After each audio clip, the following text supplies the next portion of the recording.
नाम मुंबई नॉर्थ से दिया गया, कितनी खुशी और क्या कहना? बिल्कुल, मैं पार्टी की बहुत ऋणी हूँ कि पार्टी ने मुझे जो है वो इतनी कम उम्र में मुंबई कांग्रेस के अध्यक्ष बनने की जिम्मेदारी दी। साथ ही साथ एमएलए हो, मिनिस्टर हो, और अभी जो है वो उत्तर मध्य मुंबई के टिकट पर लड़ने का एक मौका दिया है। मैं आदरणीय खड़गे साहब, राहुल जी, आदरणीय सोनिया गांधी जी, आदरणीय उद्धव ठाकरे जी और आदरणीय शरद पवार जी का धन्यवाद व्यक्त करती हूँ, आदरणीय प्रियंका जी और आदरणीय रमेश चंद्रा साहब का भी धन्यवाद व्यक्त करना चाहूंगी, क्योंकि मुझे उन्होंने इस लायक समझा और मुझे एक मौका दिया। मैं काम करने वाला कार्यकर्ता हूँ और बिल्कुल पब्लिक के बीच में रहने वाला हूँ, तो मुझे ऐसा लगता है कि सब मुझे भारी वोट देंगे, साथ में मुझे आशीर्वाद भी देंगे, प्यार भी देंगे, क्योंकि ये लड़ाई विचारों की लड़ाई और विचारों की लड़ाई में जहाँ देश का संविधान और लोकशाही खड़ी है वहीं पे मुझे लगता है जय और उसकी विजय होगी। महाविकास आघाड़ी ने जब प्रेस कॉन्फ्रेंस करके जब सीट शेयरिंग का घोषणा की, उसके बाद कहीं ना कहीं नजर आ रही थी कि वर्षा गायकवाड़ जी नाराज हैं, सीट को लेकर कहीं नाराजगी थी, अभी कैसे कहेंगे? नहीं, मैं देखिए हर कार्यकर्ता चाहता है कि सीट मांगे, तो मैंने भी दक्षिण मध्य मुंबई की सीट मांगी थी और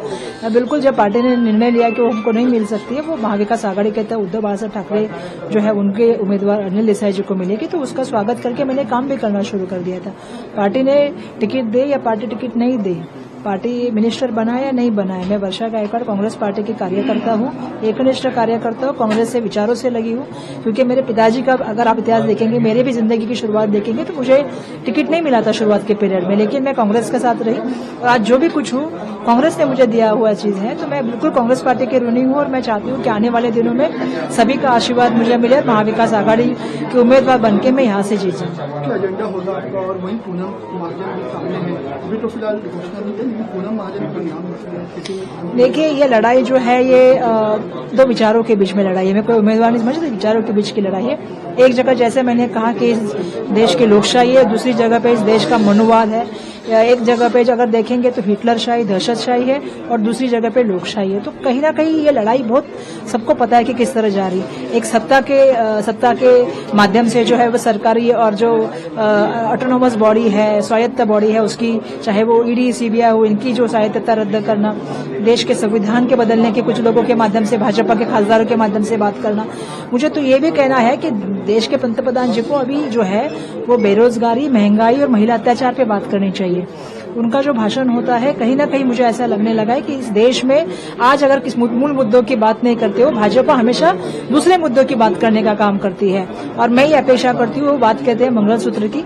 तो इस देश को जब जरूरत थी तो पंडित जवाहरलाल नेहरू जी ने अगर देश के लिए अगर कुछ किया है तो इलाहाबाद की जो है कोठी देश के समर्पित करने का काम किया है। जब इस देश में चाइना के खिलाफ युद्ध था तो इंदिरा गांधी जी ने अपनी ज्वेलरी जो है वो देश को समर्पित की थी। अगर इस देश को शहादत देने की बारी आई है तो महात्मा गांधी, राजीव गांधी और इंदिरा गांधी जी ने इस देश के लिए शहादत की है। मैं इनसे पूछना चाहती हूँ, जिस मंगलसूत्र की बात आप कर रहे हैं, जो कोविड में मर गए उनके जिम्मेदार कौन है?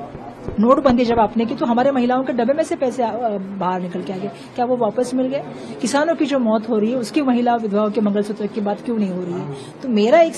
कहना है कि इस देश की लड़ाई है कि सरकार को तोड़ो,